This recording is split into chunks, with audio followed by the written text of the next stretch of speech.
So we have not only structural problems in the economy, in the society, we have now the epidemics and the lack of leadership.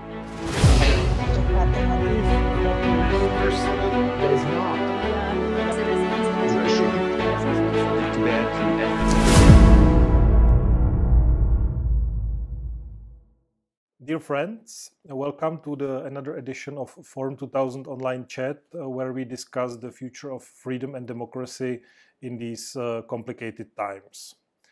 Brazil is a key country in the Latin American region. Since over a year, it has a new president, Jair Bolsonaro, who has made significant changes to the country's political direction. He has made significant changes to different policies, including foreign policy.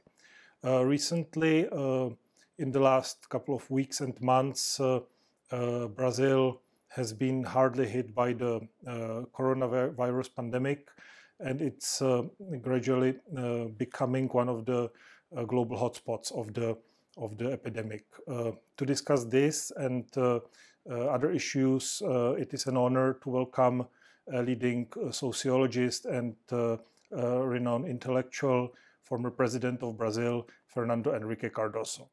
Welcome, President Cardoso. Thank you. Good morning. It was a pleasure for me to have to address through your radio, your TV, the Czech people. I said my wife comes from a Czech family. So for me, it's a very pleasant to have the opportunity to talk to you. Thank you. It's a pleasure to welcome you. So, Mr. President, how would you assess the current situation related to the COVID pandemic in your country, in Brazil? Well, we are suffering as other countries, but we have suffering now three different crises. One is the pandemic, the coronavirus, which is terrible, and is approaching the poor segments of Brazilian society. So the number of deaths is increasing very fastly. So this is a difficulty. As a consequence, we are paralyzing our economic activities.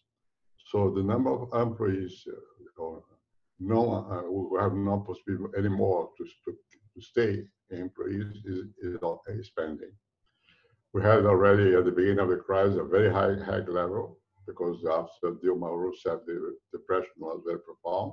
So we have around 10–12% of the working class population out of jobs. Now, I don't know exactly, nobody knows, but probably it's between 15 and 20, which is really very impressive, very dramatic. And parallelly, we are looking after the enterprise. The enterprise are asking support from government. So this is the economic situation. On top of that, we have a very difficult political situation. And why? Because the president started his government proposing a kind of, well, how can I put, a new liberal approach. Let's reinvigorate the Brazilian economy again. Let's make reforms. And the idea is to look after the fiscal. The fiscality is not in good shape in Brazil. Well, now it's impossible because there is a war in front of all of us. The crisis, the pandemic, health crisis. So the government has to spend. This is increase the disaster in our fiscality. The president has a policy of confrontation. He believes that for him it's better to have confrontation. So how to deal with different levels? We are really crossing a bad weather. There is a kind of inconsistency in the conduction of what has to be done by people. Has to stay at home or no? Which is dramatic. We don't have medicine specific. We don't have vaccine. So what can we do? Stay at home. What are the consequences of staying home? The poor don't have home. Very bad situation. So they go to walk on the streets. Second, the economy is stopping, and the president is, of course, scarce. It's too much for him. So I understand. I'm mild in criticism because of that, because I know that's not simple. There are no simple solutions for the complex situation. But we have to try, to at least to illuminate our road and ask the people, please, come with me. So we need cohesion, not dispersion. And the president is preaching in favor of dispersion. So that is our situation, not simple. Better not to be in Brazil now. Well, it's difficult all over the world. You said it's the country is passing through a bad weather. The situation is not simple. What do you think will be the consequences after this is over for Brazil? As all the countries in the world, maybe in our case specifically, will become more poor than we are. Personally and collectively, it's very difficult. What is the situation, the economic situation in Brazil? Agriculture is making well, performing well. And agriculture is exporting, and we have two big clients. The first one is China, the second one is America, and the third is Europe. Anyhow, China is importing, continues to import. So the producers in agriculture are okay. The same applies to the cattle. It's okay. Secondly, Brazil has one advantage comparatively, the financial system. The government is borrowing, but the creditors are Brazilians because we have very, very strong financial system here. Third, we have a difficult industry. Our industry is not completely connected to the world industry, so the innovation takes time to come to Brazil. And we have in the past decades, we have been not disdaining to some extent science and technology. So now we have difficulty in that area. So that is the situation in general terms. What will occur after the coronavirus pandemic? Well, we will face our realities. Of course, we are becoming more poor. And this implies, not just for Brazil, in general terms, a more international cooperation, not just the International Bank, but the IMF. Will have to support the difficulties in some countries. Of course, in our country too, not now. We have yet, I don't know exactly, but at least $350 billion in our reserves. That is okay. But I have been present in different moments. In some crises, international crisis, we suffer too. And the reserves diminish rapidly. They decay very rapidly. So it's not enough to look after the reserves and say, wow, we are in good shape. No, we are. I know that we are comparatively. But anyhow, it will be necessary to reinforce the international organizations. And the world is suffering from the fact that in America, the President Trump has a different vision. He believes that America first. Of course, each president will say Brazil first, America first, Czechoslovakia first is normal, but not in practice. In practice, you have to recognize responsibilities. So it seems to me that the Chinese are occupying all the empty space left by the Americans, symbolically. The Chinese are trying to offer cooperation, and the Americans are being more and more looking after themselves. Will have consequences in the future. Last week, on May 8th, you published an article with several former officials of the Brazilian government, including 5 former foreign ministers, criticizing current president's foreign policy. What is your sense how Brazil should be sort of, what should be Brazil's position in the region currently and vis-a-vis the regional challenges, such as the situation in Venezuela and elsewhere? Yes, it's true. I signed a document because I was foreign minister. So in that capacity, not as foreign president, but foreign minister, I signed with others, almost all the foreign ministers in the last years in Brazil, we decided to manifest our disagreement with what is going on. Of course, our inclination in Brazil is toward the West, toward America and Europe, part of Europe at least. But as far as we are dealing with state questions, we cannot take decisions based just on inclinations. It depends on interests. We are exporting to China, we are exporting to America. We have to try to keep, Brazil has one advantage in that sense. We are quite removed from the poles of power.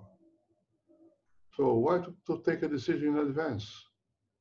I think it is a mistake. In our document, we are trying to express the fact that Brazil, at the international level, always was in favor of cooperation, coordination, so on and so forth, not in Cold War rules. On the contrary, we have been not formed, but we have been transformed into a nation supporting of international cooperation. Why to criticize now WHO? Or the health organization. Of course, I have several criticisms, but we cannot destroy this organization. We have to reform, to reinforce. As I said to you at the beginning, we will need the support from IMF, from the International Bank, so on and so forth. So this group of people, in which I am included, think we are from different government, different political parties and positions, but in one point we are in agreement. Brazil has to look after the Brazilian interests, not others' interests. First, our interests, like America. Of course, under one umbrella of cooperation. The umbrella of cooperation is helpful and fruitful for everyone. So we have to reinforce the international cooperation. And the Brazilian government is giving some signals that they would like to have a world divided into those who are pro-globalization. They used to call globalists. They created the term globalism. The globalism is a replacement of communism in the past. The globalists are bad guys. Well, I think the contrary. I think that the globalists are good guys, and we need to reinforce globalism, not communism. Are you concerned with the growing role of China in the region, in Latin America? Well, of course, I am concerned with any foreign interference after such a level. The Chinese in Brazil, what are they doing? They are controlling a part of a hydroelectric system by investment. Other parts are by Americans or French or Brazilians. Well, we have to not with the Chinese in general terms. We have to look after the differentiation and to see if possible to prevent the control by one country. Well, but the Chinese are very important for us because we are exporting soybean to China and also cattle to China and different elements to China. So we have to move with some precaution in that area. I don't know exactly, but number one in terms of investment are not the Chinese, are the Americans. Number two probably are the Germans or Franco British people.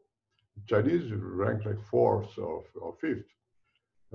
So I would say, being former president, and when I was in president, my preoccupation was not with one specific nation. We have to of course, issue one, depending on the country, try to protect the country. But what is the meaning of protecting the country? We need capital. So, okay, welcome for capital. Of course, We have to have a kind of plurality. It's more easy for the national state to control if you have a plurality, not just one. There are differences, which are cultural differences. Normally, sociologists don't pay attention to cultural differences, but they exist. So we cannot take it, we cannot transform Brazil into China or Russia or even America. We have some peculiarities that have to have respect with these particularities. I understand when a president is taking care of that, but I think this is a mistake not to understand that we are connected. That is the question. How to being connected, how to be yourself as a nation, you see? But being connected, if you prefer to deconnect it, to expand your own cultural possibilities, you're wrong. You are isolated. You are not producing. So I think it's important to connect. Final question. After the major crisis of the pandemic is over, what do you think will be the major challenges for the democracy in Brazil, and what should be done about it? What should be the priorities for the civil society, for the political institutions in Brazil to keep Brazilian democracy in place and in good shape? Let me tell you to you, Brazilian Congress is one of the old Congress in the world. It lasts for centuries, with exceptions in the dictatorship. The dictatorships are relatively short in terms of the duration of Congress. And before, when we were a colony from Portugal, the local communities had also councils working freely. I was professor of economic history, and I worked with a lady at the time, and she forced me to read the decisions by the local cameras, local communities, in terms of food and things like that. So it's very impressive how it was rooted in Brazil the idea that each one has to take part in some decisions. Of course, the crown was different, but the day-by-day life was controlled by local villages and then cities. Well, so there is a tradition of that, tradition of the working of the parliament. The parliament don't know that. The parliament believes that he has not enough strength. But as I said to you, when the president confronts the parliament, it's difficult for the president to keep power. Huh? So democracy, in that sense, is old-rooted in Brazil. Not formal democracy. I mean, the decision-making process have to listen to people. Even those who have been dictators in Brazil, they have been successful when they were capable to understand people. For instance, Vargas was for a period was a dictator. But capable to kept the sentiment of people. Now there is a break between the presidency and people. Not total people. There are part of the people supporting and part are against. There is no cohesion. But the institutions are working. I'm not afraid. I speak freely to you and to everyone. Of course, I was a former president, I was a senator, this all protects me. But then, how it's not my case. In general terms, there is no fear of the control. I remember during the dictatorship in Brazil, several ones, it was not like that. The sentiment was of fear. There is no this sentiment now in Brazil. So the sentiment of freedom is still there. And the institutions are working. The Supreme Court, from time to time, also interferes. I would say, as far as the executive branch is not acting, other branch, the Congress or the executive or the Supreme Court, try to occupy the place. This is not good, but this is a matter of fact.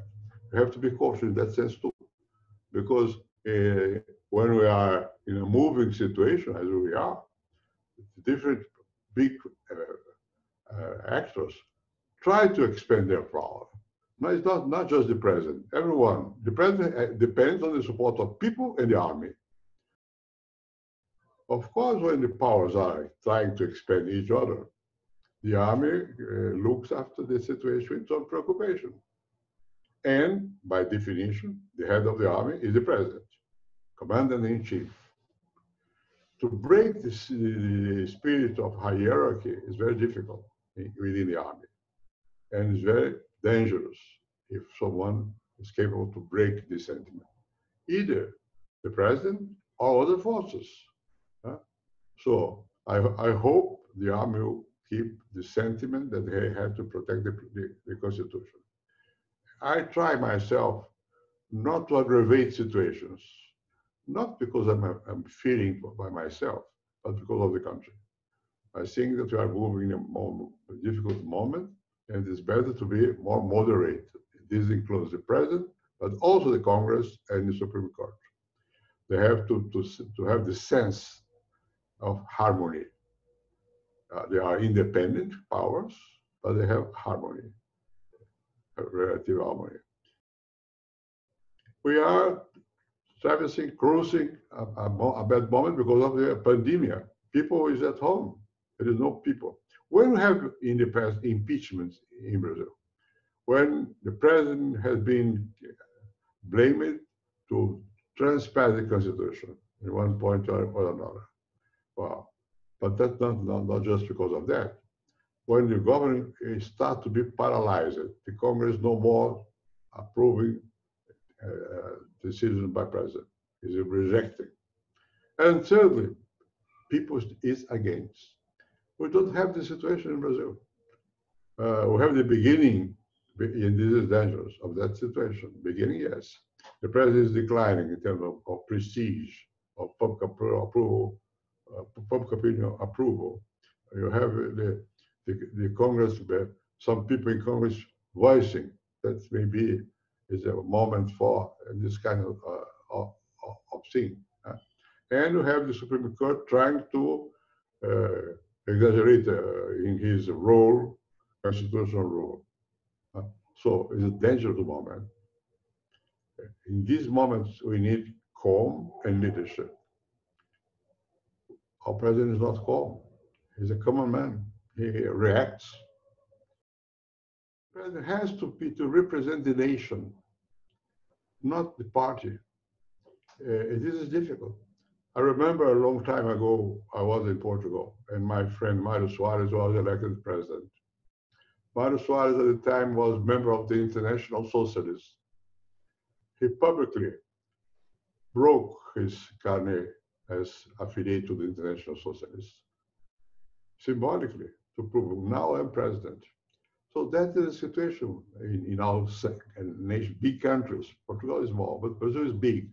So the president has to become a kind of emperor in the good sense, not in the bad sense, not as a dictator, but to listen to different situations, try to accommodate different situations. When the president becomes part of one partiality, everything is more difficult, and that's our case. Well, Mr. President, it has been a pleasure speaking to you. I wish you all the best. I hope Brazil will soon overcome the pandemic crisis, and I wish you personally all the best and strong health. Thank you very much. I hope so. Take care.